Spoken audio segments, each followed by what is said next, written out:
If you're a beginner to the digital art world, you're probably real confused as to what is going on. So today I've compiled 10 digital art tips that you will need.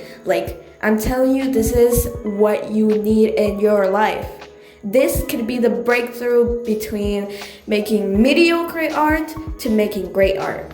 This video will be divided into two sections. Section number 1 being more to do with the tools you use, and section number 2 being more to do with the studies and things you should actually learn for art.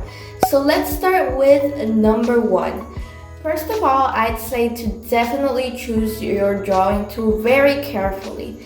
Your drawing tool, like your drawing tablet, or like if you draw on the screen, or if you draw with a pen tablet or on your iPad or with a mouse, it all depends, I guess, on your opinion onto what is easier. But I'd say for a beginner, you should choose very carefully. For my first tablet, which is the one I currently have, I chose the XP Pen Deco L in pink. It's a pen tablet. So basically what you do is that you draw and you can only see your drawing on the screen. I think these are really good options for beginners because beginners generally don't have a really big budget. So pen tablets are very good. And they are easy to use. They correct your posture a lot because you're not constantly crunched up against the screen or something. And they are cheap. And beginner artists, we don't have a lot of money, okay? Second of all, I have this one over here. You should follow other digital artists you like. You should see the techniques they use. You should see the way they do art. You should, if they have a YouTube channel, you should watch their videos, or you should look at the tools that they're using, the way they use them. It's all so important. Next up, we have to organize your work on your computer. So generally, I recommend to have a little folder where you have all of your art and then separate it in other folders, other sections and stuff like that for different projects and things like that. That's just generally what I do, and I feel like it's way easier that way. You should also try to experiment with different tools outside of your comfort zone, which is my next tip. So, maybe you've been using the same thing over and over, you've been using the same software, you've been using the same tablet. You should definitely change things up every once in a while, especially when you feel like you're stuck. I feel like tools can make or break art, and essentially your art could be held back because you didn't choose the correct tool from the beginning, and now you refuse to change in fear that you might not get used to it or anything, but you should from time to time. It is so important. Another thing I like to do is to copy things you want from other artists and add your little own flair to it. I feel like this, a lot of people say that you should not copy other artists, but I feel like if you're copying specific parts from different people's art, you will eventually get better at your art. Specific parts that you like the way they do shading, the way they do line art, the way they color. Anyways, when you do art, it's just basically a collection of different things you've seen that you subconsciously apply to your art. So I feel like doing this isn't really copying and stuff. You're just applying things somebody else does. So for the second section of this video, I have a bit more with techniques and studies and things you should do.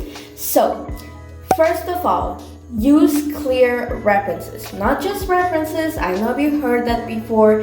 Use clear references. A lot of people say to use multiple references while doing a drawing, and I feel like that could work, but it never really worked for me. But you should try it out. I generally like to use a reference for something like the pose, which is something that's really hard to get. I generally have a very simple art style, so I don't do like light references and stuff like that, light and shading, because my art style is very simplified, very cartoony, I guess. Which brings me up to the next topic. You should do studies regularly about different topics, whether it be light, colors, anatomy, anything like that. Even if you have a really cartoony style, I feel like this would really help you, because it just makes you much better in what you do. It makes you understand what you're doing, and it improves your art, whether it's cartoony or realistic. Like, you should do studies that focus on specific topics, because then you're not focusing about the illustration as a whole, but about the thing that you're studying, which helps you learn better, I guess.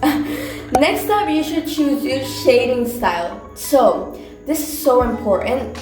Generally, there are two main shading styles, which are cell shading, which is the harsh shading that you see, the one that doesn't really blend much, but it's really commonly used, and it's really great for certain art styles.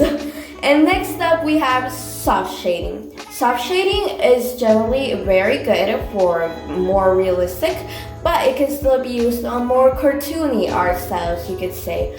Or you could use a blend of both. I recommend for you to start with cell shading when you're first learning and you're first getting into this, because you need to get a feel for it. Studying with cell shading is way easier than soft shading, because I feel like I see a lot of beginners and they start with soft shading and it just ends up looking very muddy. There's definitely a technique for everything. And as I said before, you should look at how other artists do it and implement it to your own art style. Next up, you should watch YouTube tutorials or take courses, whether they're paid or they're free. YouTube tutorials have helped me so much. I feel like they're so useful. I cannot talk about them enough because they are just so great. And generally, people try their best to make them fun. Like, for example, this is a YouTube tutorial. You're watching it and you're learning, and it's really great. And lastly, we have the most important one. You should practice, but you should also have fun. Having fun is so important. If you're drawing and you're not having fun, then stop.